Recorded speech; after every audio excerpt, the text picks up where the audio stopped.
8h10 está de volta e a gente volta a falar sobre a poluição sonora e a lei do silêncio. Falando com a gente sobre este assunto, o vereador Guilherme Sampaio, do PT, autor da Lei do Paredão e promotor de Justiça do Meio Ambiente e Planejamento Urbano do Ministério Público do Ceará, José Filho. Também está com a gente o cantor Paulo Renato. Vereador, o senhor poderia falar um pouco sobre a Lei do Silêncio? Tem dois aspectos que eu acho que seria importante aproveitar a oportunidade para tratar. O primeiro é que nós precisamos encontrar meios, inclusive campanhas, para disseminar uma consciência, uma informação, um trabalho educativo, que poucos proprietários de estabelecimento têm esse cuidado ao criarem o seu bar, o seu restaurante, a colocar música ao vivo, que é o isolamento acústico. Ou seja, não é da cultura empresarial local, ao projetar o seu restaurante, a sua casa de show, exceto nos grandes projetos, pensar o isolamento acústico dessas casas de show. E isso é possível de ser desenvolvido, porque outras cidades já superaram. Eu lembro do exemplo de Vila Madalena, que é um bairro boêmio de São Paulo, e que você passa na porta dos bares, onde há música ao vivo, e você não escuta nada, e dentro você tem música num volume adequado para dançar, etc. Então nós temos que disseminar essa cultura, né? Ou seja, é uma exigência básica. Inclusive, a lei determina isso. É preciso ter autorização para a utilização de equipamento sonoro quando no seu estabelecimento vai apresentar música ao vivo. Então, esse é um aspecto que nós temos que trabalhar, essa mudança de cultura. Um outro aspecto tem a relação com o Paulo Renato, né, que é o nosso talento musical que o seu programa está apresentando hoje. Os músicos têm enfrentado pontualmente, eu não diria que isso acontece em 100% dos casos, mas pontualmente tem havido, na minha opinião, um excesso, um abuso na aplicação da apreensão de equipamentos por ocasião da fiscalização. Então está acontecendo, em algumas situações, a apreensão do instrumento musical do músico, do cantor, né? Quando, na realidade, essa penalidade tem que recair sobre o estabelecimento. O que deve ser apreendido é o equipamento de som, a caixa de som, ou eventualmente a mesa, o amplificador do som, mas não o instrumento de trabalho. Então houve situações... o Renato estava aqui nos brindando com a apresentação musical com seu talento ao violão. Houve situações de músicos terem seu violão apreendido. O violão é um instrumento de trabalho.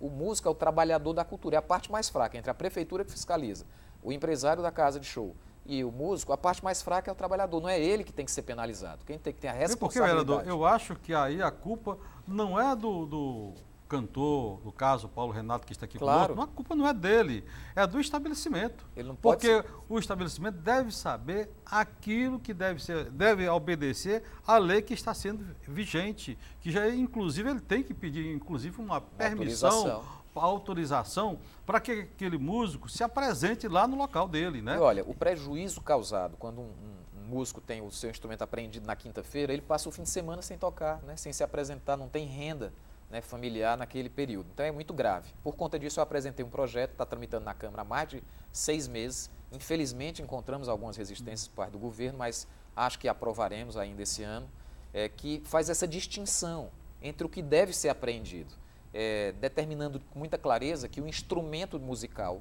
o instrumento de trabalho, não pode ser confundido com o equipamento de som.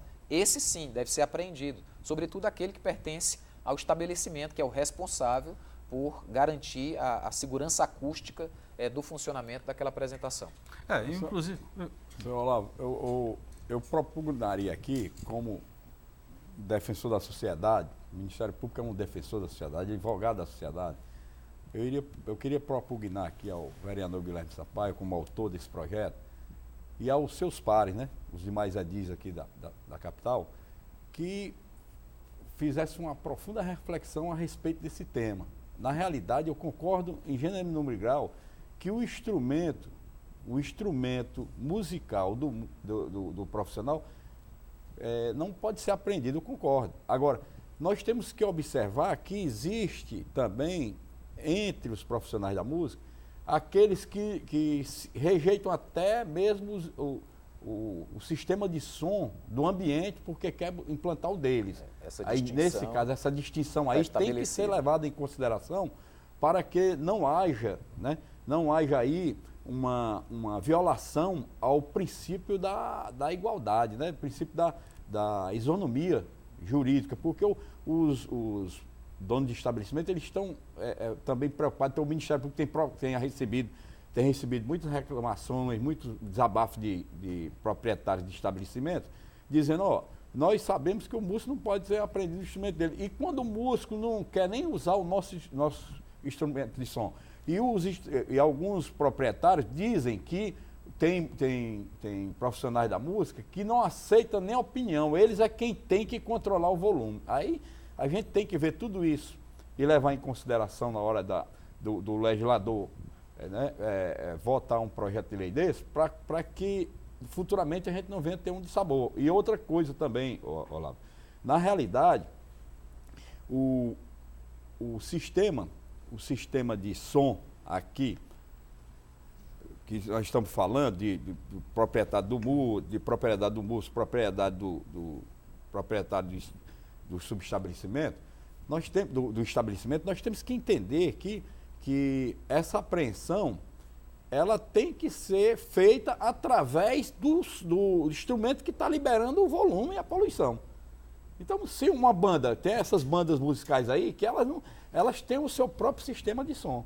Já observou isso, né? Sim. Que tem um sistema de som. Então, se chegar lá, quer dizer, o proprietário vai ter o som apreendido, aí apreende o som do proprietário. Eu tenho dito isso porque a própria SEUMA, a Secretaria de Urbanismo e Meio Ambiente, está altamente preocupada com esse projeto de lei, porque eles, rapaz, vai deixar a gente assim numa situação. Não, mas não vai, porque tem que saber distinguir o instrumento do profissional, né, dos aparelhos sonoros que eles vão usar. E né? foi exatamente esse espírito, é muito bem-vindo essa observação, que permite esclarecer. Com essa preocupação, nós construímos lá coletivamente uma emenda, modificando o texto original, onde nós, em primeiro lugar, falamos do equipamento de posse ou propriedade, aquele que está falando, porque às vezes é de propriedade, e aí o infrator podia alegar, não, mas não é meu, eu não tenho aqui como comprovar a propriedade. Então, de posse ou de propriedade, e incluímos o equipamento também do músico, né? Ressalvamos o instrumento, mas o equipamento, a caixa de som, né, que amplifica o som, ela é passível de ser apreendida por essa emenda que nós fizemos, o espírito já era esse, mas para deixar claro, inclusive construímos essa emenda com os músicos, com a Associação Cearense de Músicos, que acompanhou toda a negociação lá na Câmara. Então, nosso esforço agora é para aproveitar todo esse trabalho que foi feito ao longo dos últimos 6 meses, com a SEUMA, com os vereadores, com a Associação dos Músicos, e aprovar essa matéria para ter a medida justa da aplicação da lei. A Lei 8.097, que é a lei natural do silêncio, né, a lei do silêncio, sim, propriamente dita, a Lei 8.097, ela prevê, no artigo 7º dela, ela prevê que qualquer estabelecimento que queira requerer um alvará de funcionamento, alvará de licença para funcionamento, e se esse estabelecimento vai trabalhar com eventos sonoros, esse alvará só poderá ser liberado pela Secretaria Executiva Regional se tiver inicialmente a autorização para uso de equipamento sonoro. É uma precedência, não? O uso de equipamento, a autorização para o uso de equipamento sonoro precede ao alvará de funcionamento, o que não está ocorrendo ainda a sintonia no município e por isso está causando alguns distúrbios. Né? E aqueles músicos que estão tocando nas praças públicas, inclusive aquelas serenatas também, que os caras, vou cantar uma música para minha namorada e tudo aquele negócio, e existe um certo exagero, ele comete uma hipérbole ali no local. Então, nesse caso, eu acho que o responsável é o próprio músico. É o próprio músico. A lei vale para todos. Agora, a lei do silêncio, ela prevê também particularidades em relação aos eventos que fazem parte do calendário oficial, né, que devidamente informados, por exemplo, a prefeitura vai fazer o Réveillon, um evento na praça, etc. Então, devidamente pactuado com o órgão competente, desde que respeite esses limites, em decibéis estabelecidos na lei, é possível, né, a apresentação fica entre sonora, 60 e 70 decibéis. 60 né? decibéis à noite, 70 decibéis ultrapassando esses limites, será automático. Se enquadra na lei, aí tem multa, apreensão de equipamento, advertência, tem uma escala de punições. O valor da multa, no caso dos paredões, o valor da multa foi previsto de 300 ofícios, né? Então isso vai de 900, podem chegar até 9 mil reais. Uma reincidência vai duplicando, né? Aí, mas eu quero esclarecer para a sociedade que, com relação ao problema da poluição sonora, muitos infratores de poluição sonora não sabem que quando eles praticam esta contravenção ou este crime, se ultrapassar de 85 decibéis, ele está sujeito a responder também civilmente pelo dano ambiental causado. E como é que pode? Hoje nós já temos um projeto para cobrar danos ambientais provocados por poluição sonora. E esses danos ambientais, e mesmo que não haja uma aplicabilidade pelo campo civil, o juiz que está apreciando uma ação penal pelo crime de poluição sonora previsto no artigo 54, né? Esse juiz ele pode aplicar a sanção penal e com ela a multa, né? Porque o artigo 54 prevê a pena de reclusão, né? De 1 a 4 anos e multa, né? E multa. Então, nós temos que ver que o infrator, ele não pensa que vai só responder ao lado penalmente, não. Ele está sujeito a sanções administrativas, sanções na esfera civil e na esfera penal. Estamos chegando ao final do programa.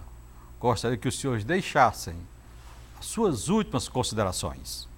Bem, a nossa mensagem é de conclamar o cidadão a participar ativamente dessa cobrança por direitos, e direitos que são elementares, direito ao sossego. Então, o que a gente observou quando conseguiu aprovar a lei do paredão é que foi fundamental a presença da sociedade reclamando, lotando as galerias da Câmara, os editoriais dos principais jornais da cidade defendendo a aprovação dessa lei. É isso que vai gerando a energia política necessária para aprimorar o funcionamento do poder público. Então, conclamar o cidadão, mesmo com os problemas de funcionamento, de atendimento à denúncia, ligue para o 190, ligue para a Secretaria de Meio Ambiente, cobre o seu parlamentar, acione o Ministério Público quando for necessário, porque essa pressão é que vai modernizando o funcionamento das estruturas do poder público para atender bem ao cidadão e, por fim, gerar qualidade de vida na cidade. Promotor José Filho. Eu faço coro com as palavras do vereador Guilherme Sampaio e apenas para fortalecer mais essa conclamação que ele fez para a sociedade, alertar que a poluição sonora ela é uma poluição altamente destrutiva para o ser humano. A OIT, a Organização Internacional do Trabalho, ela prevê doenças terríveis para o cidadão que se torna vítima de poluição sonora, né? Como problemas cardíacos, problemas de ordem neurológica, né? Tudo por conta da poluição sonora. Então, que a sociedade, sabendo disso, colabore com o governo, com as legislações, para que haja um controle e não cause danos e riscos à saúde humana. E o cidadão não pode quedar acovardado de oferecer denúncia. Não temam, ofereçam denúncia. Vou salientar aqui para a sociedade, fechando, que existe uma lei que aquele que for lá no Ministério Público fazer denúncias de poluição sonora ou qualquer outra poluição, ele não precisa ser identificado. O Ministério Público assume de ofício a denúncia, né? Ele comparece lá, faz a denúncia e o Ministério Público assume de ofício, porque tem uma lei que protege, né, para ocultar completamente a identidade do denunciante. Então, tem que ajudar a sociedade fazendo essas denúncias. E eu quero mandar agora um abraço para o nosso superintendente da Nacional Gás Butano, Edson Neto, e também pelo seu braço direito, cara sensacional, gente muito boa, Átila Persisi, e sua esposa Adriana Castro, também o meu gerente Darlan, Samuel e Jefferson. Nossa entrevista vai ficando por aqui. Obrigado, vereador Guilherme Sampaio e o promotor de justiça do Ministério Público do Ceará, José Filho, pelos esclarecimentos e pelas presenças aqui no Entre Ideias. Eu quero, desde já, desejar para todos vocês um Feliz Natal e um Ano Novo repleto de saúde, amor e muito sucesso. Paulo Renato, deixa pra gente os seus contatos. 8659-9675 e 9977-9569. E a você que está em casa, não esqueça de curtir nossa fanpage no Facebook, Entre Ideias TV Ceará. Se quiser mandar alguma sugestão para a gente, anote o nosso e-mail, entreideiastv@hotmail.com, ou se preferir, ligue para o DDD 85 9749 1799. Obrigado pela sua audiência. Não esqueça, na próxima semana tem nosso programa especial de Natal, preparado especialmente para você com muito carinho. E a gente encerra em grande estilo com Paulo Renato. Vamos fugir pra outro lugar, baby. Vamos fugir. Tô cansado de esperar que você me carregue. Vamos fugir. Give me your love pra outro lugar, baby. Give me your love. Vamos fugir. Tô cansado de esperar que você me carregue. Pois diga que irá já pra onde eu só veja você, você veja-me só. Marajó, qualquer outro lugar comum, outro lugar qualquer. Guaporé, qualquer outro lugar ao sol, outro lugar ao sul. Céu azul, onde haja só meu corpo nu, junto ao seu corpo nu.